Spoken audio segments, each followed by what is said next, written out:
মিজানুর রহমান আজাহারীর বক্তব্য ডক্টর মোহাম্মদ ইউনূসের মুখে। কথাটা শোনার পরে আপনাদের চক্ষু হয়তো কপালে উঠে যাবে যে ডক্টর মিজানুর রহমান আজাহারীর বক্তব্য ডক্টর ইউনূস কি করে দেয়। দর্শক, আপনারা দেখতে পাচ্ছেন যে মিজানুর রহমান আজহারীকে নিয়ে কটূক্তি ও বিস্ফোরক মন্তব্য করায় গণধোলাই খাচ্ছে বিএনপির ভাইস চেয়ারম্যান। বিএনপি নেতাকে গণধোলাই দিচ্ছে সাধারণ জনগণ মিলে। হামলার শিকার হয়েছে বিএনপির ভাইস চেয়ারম্যান। এই কি ঘোষণা দিয়ে দিলেন বাংলাদেশের সাবেক প্রধানমন্ত্রী শেখ হাসিনা?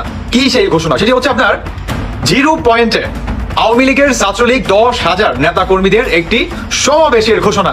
আমাদের 10,000 কর্মী এই কর্মীদেরকে আহত করছে এবং প্রায় 2-3 হাজার কর্মীর মধ্যে হত্যা করেছে। এর মধ্যে আমরা কিছু নাম বের করতে পেরেছি, মেয়েদের টুকরা টুকরা করে ফেলে দিয়েছে। ডক্টর মিজানুর রহমান আজহারী সাহেবের একটি বক্তব্যকে কেন্দ্র করে একজন ব্যক্তি আমাকে গতকালকের টেলিফোনে হুমকি প্রদান করেছিলেন। বাংলাদেশের জনগণ কাকে বিশ্বাস করবে এটা তাদের হাতে আছে কি ভাবছেন? এতদিন তো জেনে এসেছি কে কাকে বিশ্বাস করবে তা তো তার মনের ব্যাপার। যাকে যার বিশ্বস্ত মনে হবে তাকেই বিশ্বাস করবে সে। ওই আল্লাহর পক্ষ থেকে গজব নাজিল হবে, ওই মসজিদে কেউ যে শান্তিতে চালাইতে পারবে। আমি বলতে পারি এই দেশে আমি নিরপেক্ষ আছি, ওই ডক্টর ইউনূস নিরপেক্ষ না। উনি তো ওনার মামলা খালাস করার জন্য ক্ষমতায় আসছেন। নোবেল শান্তি পুরস্কার জয়ী ইউনূস মিয়া এবার এমন একটা ভয়ঙ্কর খেলা শুরু করেছেন যাতে ভারত বাধ্য হয়েও সেই ফাঁদে পা দিতে হতে পারে। মোহাম্মদ ইউনূস দেশে বিদেশে সর্বত্রই এখন প্রবল চাপে আছে। ওই যে কে যেন আজহার নাকি মাজার একজন আছে, আগে ওরা খাইছে এখন এরা খেতেছে না, কি বলছে না? আওয়ামী লীগের সঙ্গে বিএনপি যারা তুলনা করে তাদের মতো শয়তানের শয়তান বাংলাদেশের আর দ্বিতীয়টা জন্মায় না। ওই যে কে যেন আজহার নাকি মাজার একজন আছে। মিজানুর রহমান আজহারী হুজুরের একটি বক্তব্যকে কেন্দ্র করে অনেকেই তাকে অনেক কথা বলেছিল এবং সরাসরি হুমকিও দিয়েছিল। এখন কি হয়েছে? তাদের উপর কিন্তু অনেক কঠিন একটি প্রভাব পড়েছে। আপনারা তো সবাই জানেন মিজানুর রহমান আজহারী হুজুর একটি বক্তব্য দিয়েছিলেন যে আগেও খেয়েছে, এখনও খাওয়ার জন্য অনেকে রেডি হয়েছে। এইটা নিয়ে বিএনপির সমর্থক এবং বিএনপির নেতাকর্মীরা কী ভেবেছিল যে এই কথাটা নাকি তিনি তাদেরকে বলেছেন। এইটা নিয়ে তারা প্রতিবাদ জানিয়েছিল এবং অনেক কিছু করেছিল। এখন কি হয়েছে? তাদের উপরই প্রভাব পড়েছে। দর্শক শ্রোতা, এইসব বিষয় পর্যালোচনা করে আমরা অনেক তথ্য পাই এবং ভিডিও পাই, সব কিছুই আপনাদের সামনে ধারাবাহিকলি তুলে ধরবো। ভিডিওটা কিছুটা লং হবে কিন্তু অনেক তথ্য জানতে পারবেন এই ভিডিওর মাধ্যমে। কি হয়েছে বিএনপি দলের এবং তাদের উপর কিভাবে প্রভাব পড়েছে। অনেক নেতাকর্মীদের কিন্তু খুবই খারাপ অবস্থা হয়, রাজপথের মধ্যে গণপিটুনিও খায়। সব কিছু দেখতে পারবেন ধারাবাহিকলি দেখলে। ভিডিওটা কিছুটা লং হবে কিন্তু অনেক তথ্য জানতে পারবেন এই ভিডিওর মাধ্যমে।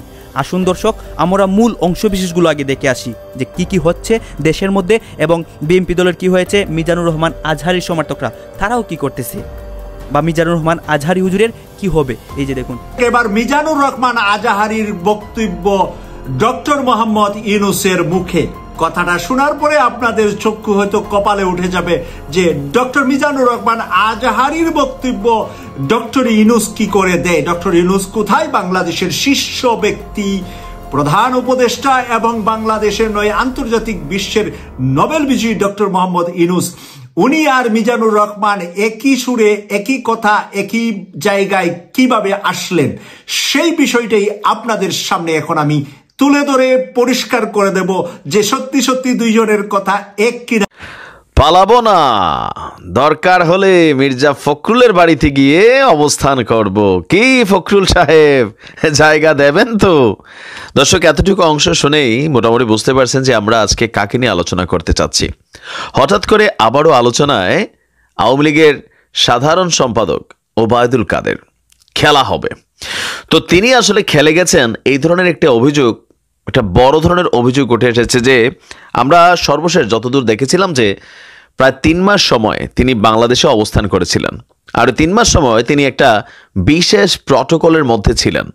আর এই প্রটোকলটা নিয়ে এতদিন যে ধোঁয়াশা পাকাইছে, সেই প্রটোকল নিয়েই এবার যুবদলের একজন নেতা চাঞ্চল্যকর অভিযোগ, চাঞ্চল্যকর তথ্য সামনে নিয়ে আসছেন। ইভেন জনাব তারেক রহমানেরও বিষয়টা নিয়ে দৃষ্টি আকর্ষণ করেছেন। ওবায়দুল কাদের বাংলাদেশ থেকে পালানোর পেছনে যশোর যুবদলের একজন বড় ধরনের নেতা, তিনি সরাসরি বিষয়টাতে কানেক্টেড। যদিও যার বিরুদ্ধে এই অভিযোগ তিনি বিষয়টিকে অস্বীকার করেছেন। তো যেই যুবক আপনার ওবায়দুল কাদের সাহেবের ভারতে মানে প্রবেশের বিষয়ে যুবদলের ঊর্ধ্বতন একজন নেতার বিরুদ্ধে অভিযোগ চলেছেন। তার নাম হচ্ছে এসকেন্দার আলী জনি। গেল 17 ডিসেম্বর দলের বিপরীতে সম্ভবত একটা পোস্ট দিয়ে বসছিলেন এই এসকেন্দার আলী জনি। পরবর্তী সময়ে তাকে তাৎক্ষণিকভাবে বহিষ্কার করা হয় যুবদলের পক্ষ থেকে। লম্বা সময় পর হঠাৎ করে তিনি ফেসবুক লাইভে এসে এই মানে শিরোনামটা দিয়েছেন যে সঠিক তদন্ত চাই। বিএনপির ভারপ্রাপ্ত চেয়ারম্যান জননেতা তারেক রহমানের কাছে বরাবর আওয়ামী লীগের সেক্রেটারি ওবায়দুল কাদেরকে পালিয়ে যেতে সহযোগিতা করেছে যশোর জেলা যুবদলের যিনি সেক্রেটারি আছেন। সাংবাদিক সম্মেলন করা হবে অন্যায়ের বিরুদ্ধে, বহিষ্কার আদেশ প্রত্যাহার করুন, অরিজিনাল যারা অপরাধী আছে তাদের শাস্তি দিন। ফেসবুকে একটা লম্বা চূড়া লাইভ করেছেন। শেষ পর্যায়ে তিনি এসে বলছেন যে যশোর জেলা যুবদলের বহিষ্কৃত প্রচার সম্পাদক এসকেন্দার আলী 13 অভিযোগ যশোর ক্যান্টনমেন্টে লুকিয়েছিলেন বাংলাদেশ আওয়ামী লীগের সাধারণ সম্পাদক ওবায়দুল কাদের। একদম সেনাবাহিনীকে সরাসরি ডাইরেক্ট তিনি এখানে দায়ী করে বসেছেন। 5 তারিখের পর তাকে ভারতে পালাতে সাহায্য করেছেন যশোর জেলা যুবদলের সাধারণ সম্পাদক আনসারুল হক রানা। কিছুদিন আগে সিঙ্গাপুর গিয়েছিলেন যশোর জেলা যুবদলের সাধারণ সম্পাদক।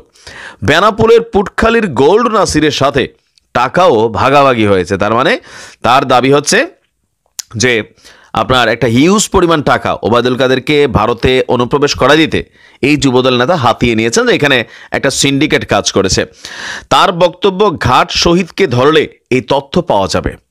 শুধু ওবায়দুল কাদের নয়, আওয়ামী লীগের বহু নেতাকে ভারতে যেতে সাহায্য করেছে যশোর যুবদলের সাধারণ সম্পাদক আনসারুল হক রানা।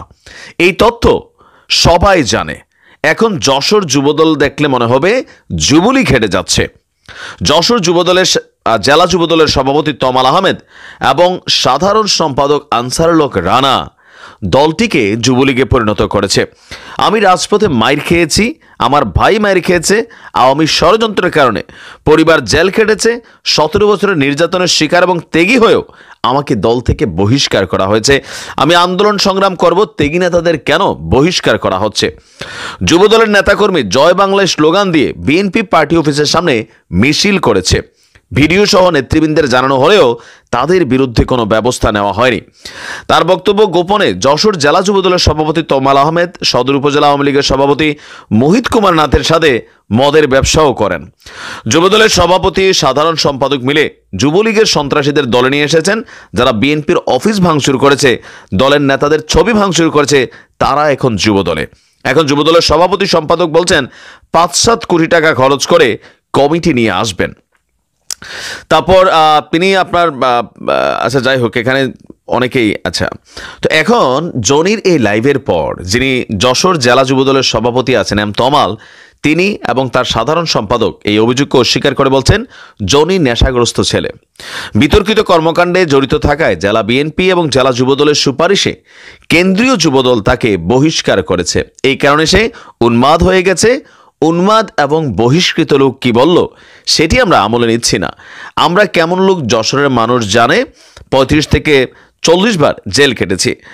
আর যিনি সাধারণ সম্পাদক আছেন যার বিরুদ্ধে ওই অভিযোগ, আনসারুল হক রানা, তিনি বলছেন যে অভিযোগটি হাস্যকর, অভিযোগের কোনো ভিত্তি নেই।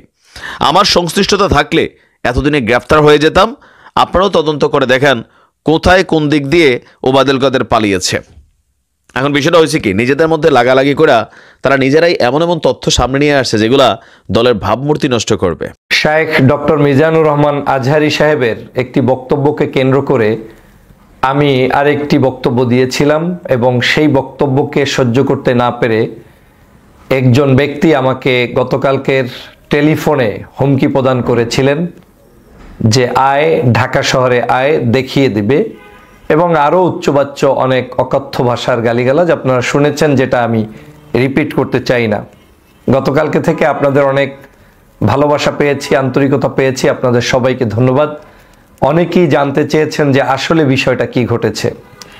বিষয়টা কিছুই নয়, বিষয়টা হচ্ছে এমন যে এদেশে ধর্মভিত্তিক মানুষের পক্ষে কথা বলা, ইসলামের পক্ষে কথা বলা কিংবা ন্যায়ের পক্ষে কথা বলা, এটা যেন যুগে যুগে যেমন ছিল এখনো তেমনই আছে। কথা বলার কোনো অধিকারই মনে হচ্ছে নাই। আপনারা জানেন যে সাম্প্রতিক সময়ে শায়েখ ডক্টর মিজানুর রহমান আজহারী বাংলাদেশে এসেছেন। দীর্ঘ প্রায় 5 বছর পরে, ফেসিবাদের পতনের পরে স্বাধীন দেশে এসে 8টি বড় বড় মাহফিলের অংশ হিসেবে 2টি মাহফিলে তিনি অংশগ্রহণ করেছেন। একটি কক্সবাজারে অংশগ্রহণ করেছেন, পেকুয়াতে, এবং আরেকটি অংশগ্রহণ করেছেন যশোরে।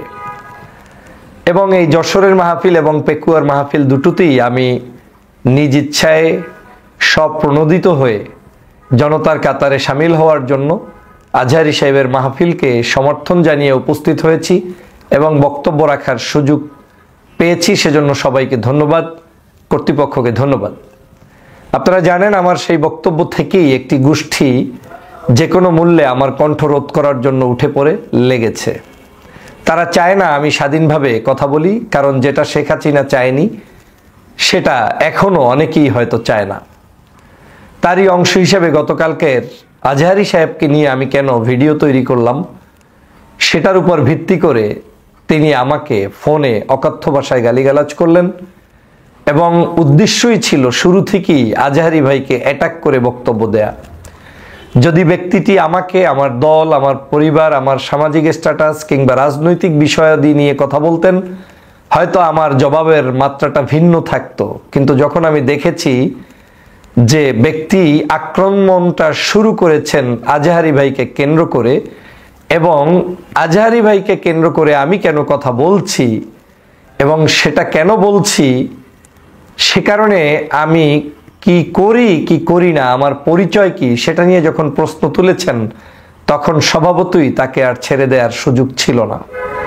আমার কাছে মনে হয়েছে তিনি দিব্যি আমাকে হুমকি দিয়েছেন। তিনি আমার জন্য যে কোনো ধরনের থ্রেড হিসাবে আমার জন্য কাজ করছেন। তিনি আমাকে ক্ষতিগ্রস্ত করতে পারেন এবং সেটা করতে পারেন শুধুমাত্র আমি কেন ডানপন্থী ইসলামী মূল্যবোধে বিশ্বাসী মানুষদেরকে প্যাট্রোনাইজ করি কিংবা তাদের সাহায্য করি, তাদের পাশে থাকি, সে কারণেই তার গায়ের ভিতরে জ্বলন্তি উঠেছে।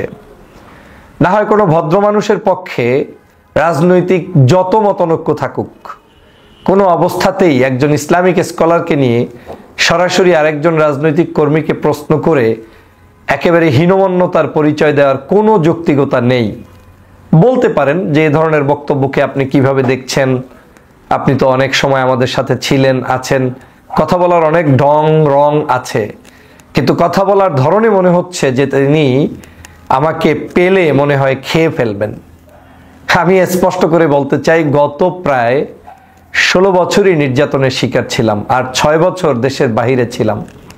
ফেসিবাদকে নিজের চোখের সামনে দেখেছি, আওয়ামী লীগের সকল অত্যাচার সহ্য করেছি, বিদেশে পর্যন্ত সুস্থ সুন্দরভাবে থাকতে পারিনি শুধু ন্যায় কথা বলার কারণে, অন্যায়ের বিরুদ্ধে কথা বলার কারণে। আজও বাংলাদেশে আমার কণ্ঠ আমার জায়গা থেকে সর্বোচ্চ উঁচু রাখবো, থাকবে ইনশাআল্লাহ। সেটা কেউ বন্ধ করার কোনো দুঃসাহস দেখালে বরং তাদের কণ্ঠ বন্ধ হয়ে যাবে, আমার কণ্ঠ চলমান থাকবে। আমি ধর্মের পক্ষে কথা বলবো, আমি সত্যের পক্ষে কথা বলবো, আমি ইসলামের পক্ষে কথা বলবো। এটা তো আমার আইডেন্টিটি, এটা তো আমার ক্রাইসিস হওয়ার কথা না।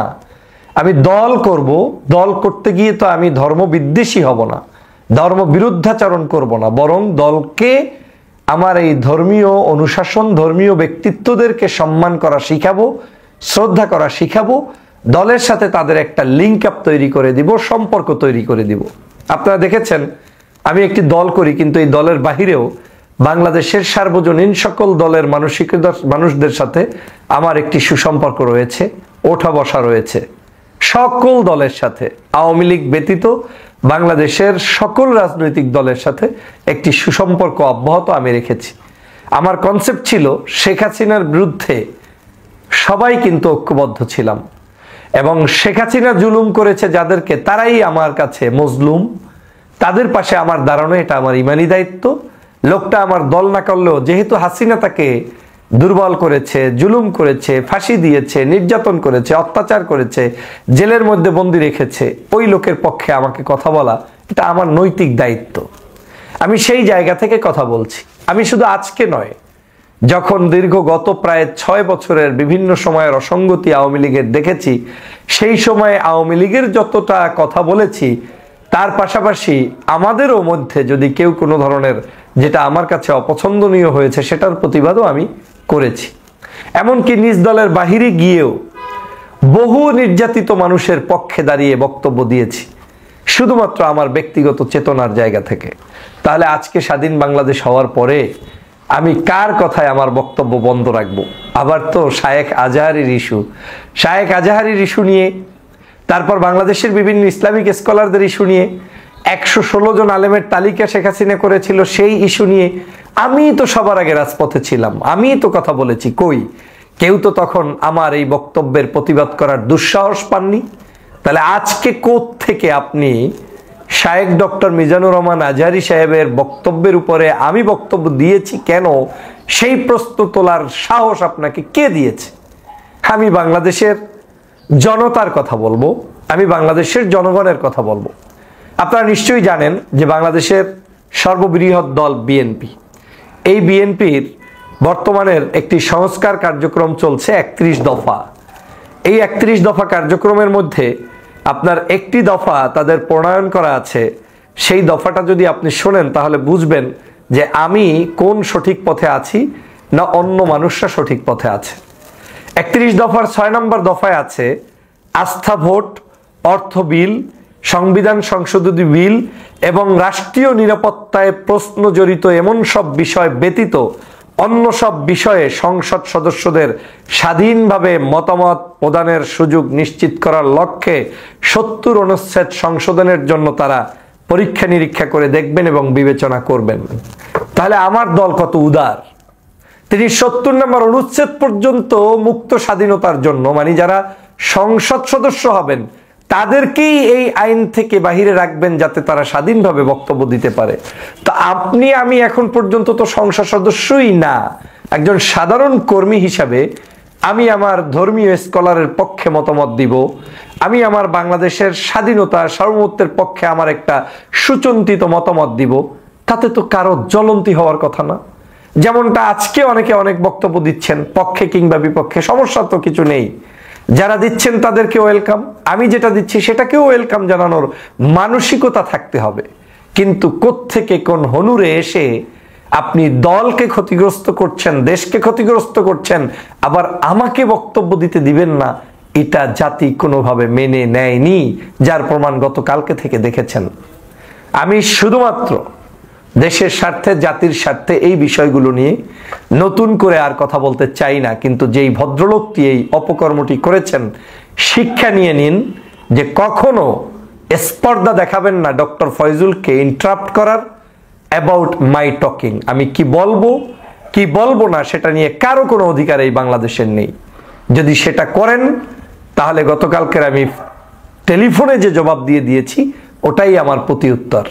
আমি বাংলাদেশে আছি, আমি ঢাকা শহরে আছি, আমি বাংলাদেশেই থাকবো, আমি বাংলার জনগণকে নিয়ে এই কথা বলবো। কারো অধিকার নাই আমার কণ্ঠ রোধ করে নতুন কিছু শিখিয়ে দেয়ার।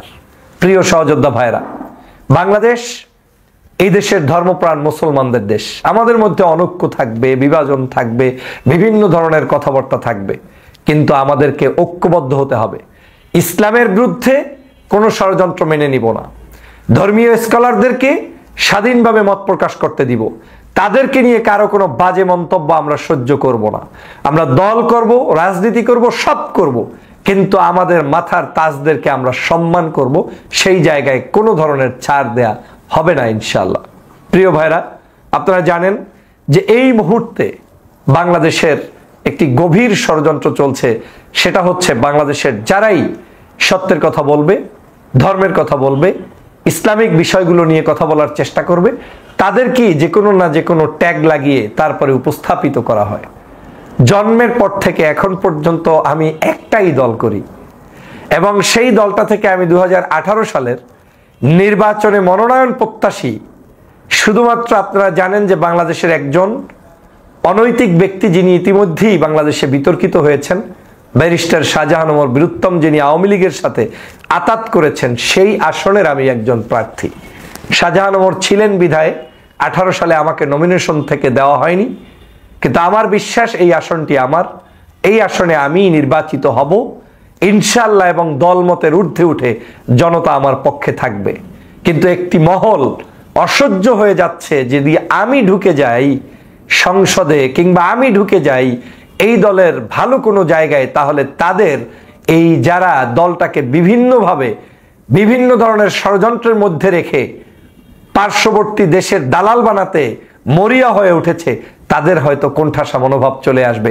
সে কারণেই আমাদের মতো মানুষদেরকে এরকম কিছু তুচ্ছ তাচ্ছিল্য ব্যক্তিরা, যাদের মূলত কোনো কন্ট্রিবিউশন নেই দলের জন্য, 16 বছরে যাদের কোনো অবদান নেই দলের জন্য, তারা এরকম অ্যাটাক করে বক্তব্য দিবে। আমি ততক্ষণ পর্যন্ত এই দলের মধ্যেই থেকে আন্দোলন সংগ্রাম অব্যাহত রাখতে চাই যতক্ষণ পর্যন্ত দল আমাকে অপ্রয়োজনীয় মনে না করবে।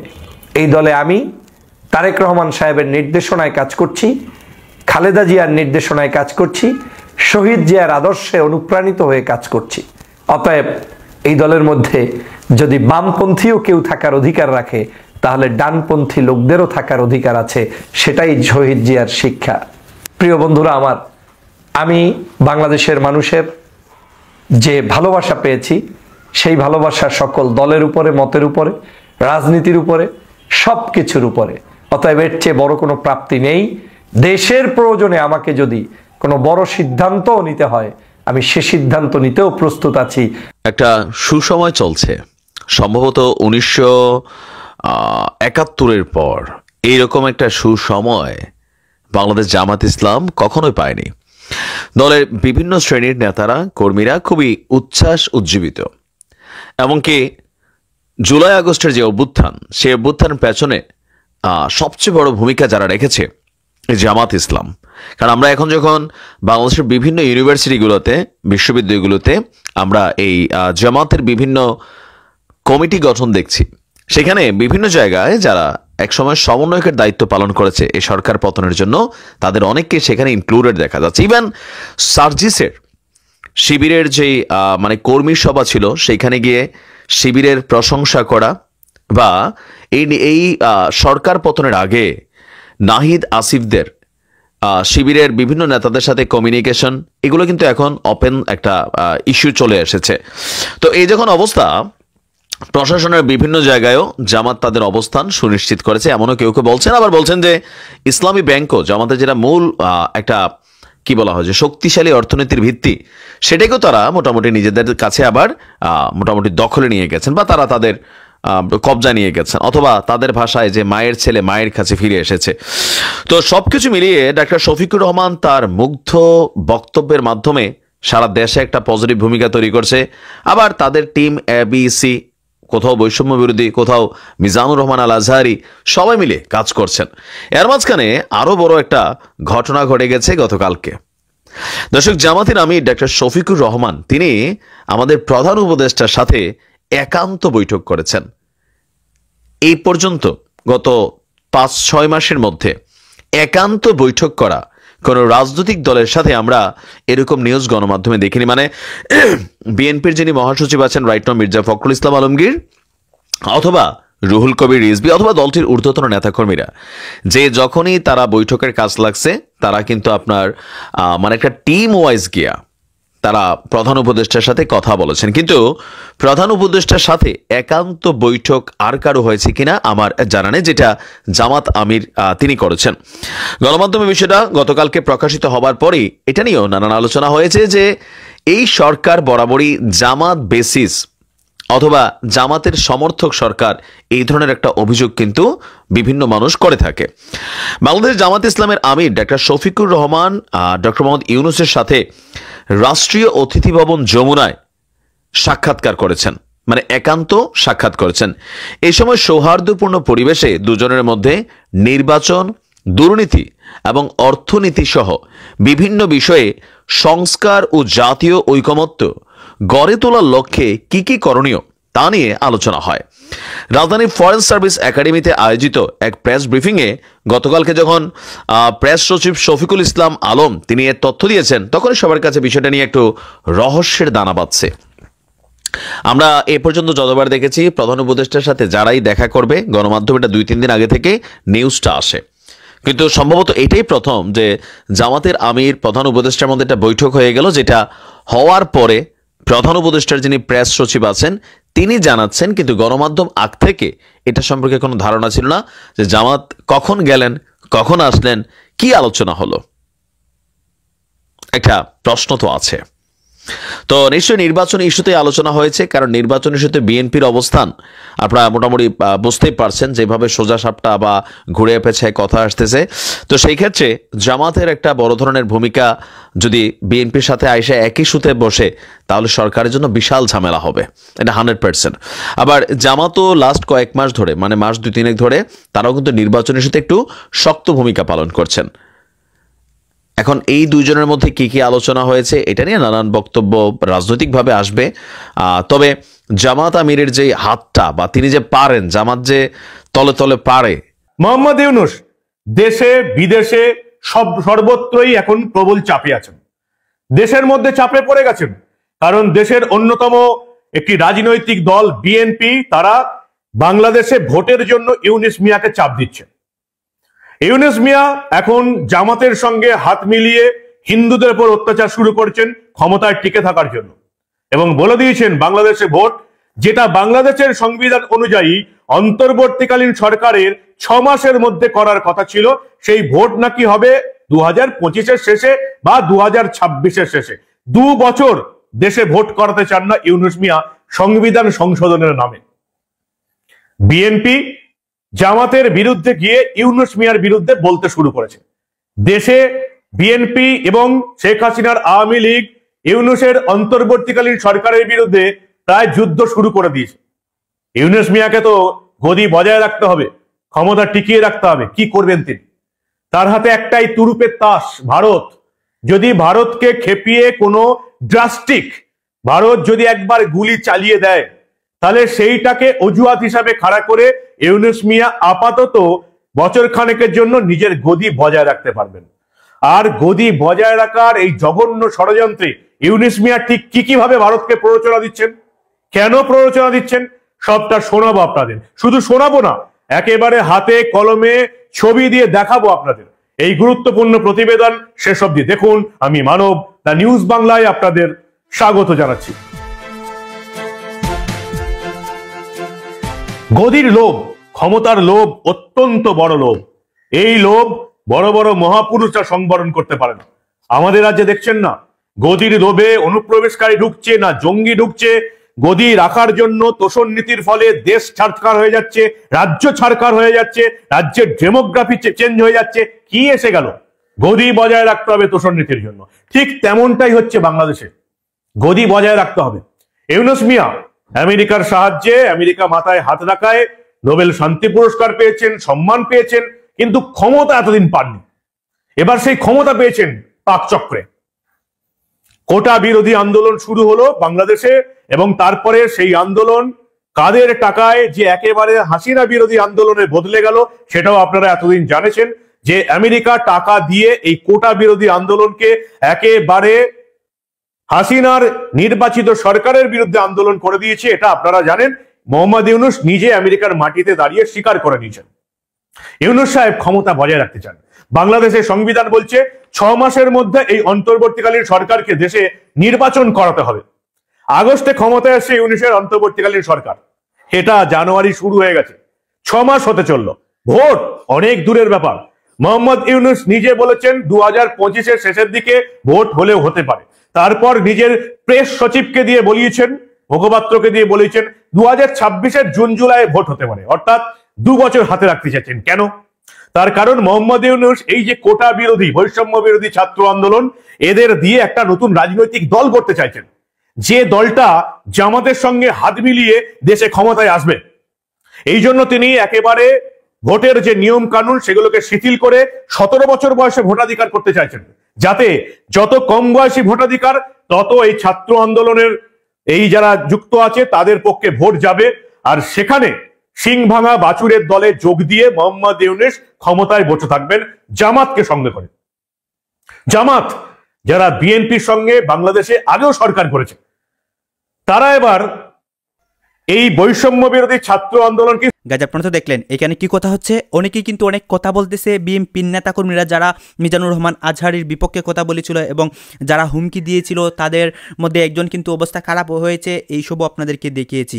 অন্যদিকে এইসব বিষয় নিয়ে অনেকে আলোচনা করতেছে, সমালোচনা করতেছে, বাংলাদেশের বর্তমান পরিস্থিতি নিয়ে অনেকে অনেক রকম কথা বলতেছে। দর্শক শ্রোতা, এতক্ষণ আপনাদেরকে যা কিছু দেখিয়েছি সব কিছু কিন্তু আমরা সোশ্যাল মিডিয়া থেকে সংগ্রহ করেছি, এইখানে আমাদের নিজস্ব কোনো মন্তব্য নেই। এইসব দেখে আপনাদের কি মনে হচ্ছে এবং আপনাদের মন্তব্য কি, এটা কিন্তু আপনারা অবশ্যই কমেন্ট বক্সে লিখে যাবেন। এবং আপনাদের কাছে আমার একটা রিকোয়েস্ট থাকবে, আমার চ্যানেলটি সাবস্ক্রাইব করবেন এবং পাশে থাকা বেল আইকনটি অবশ্যই বাজিয়ে যাবেন, যাতে করে নেক্সট ভিডিওটা সবার আগে আপনাদের কাছে পৌঁছায়। ধন্যবাদ।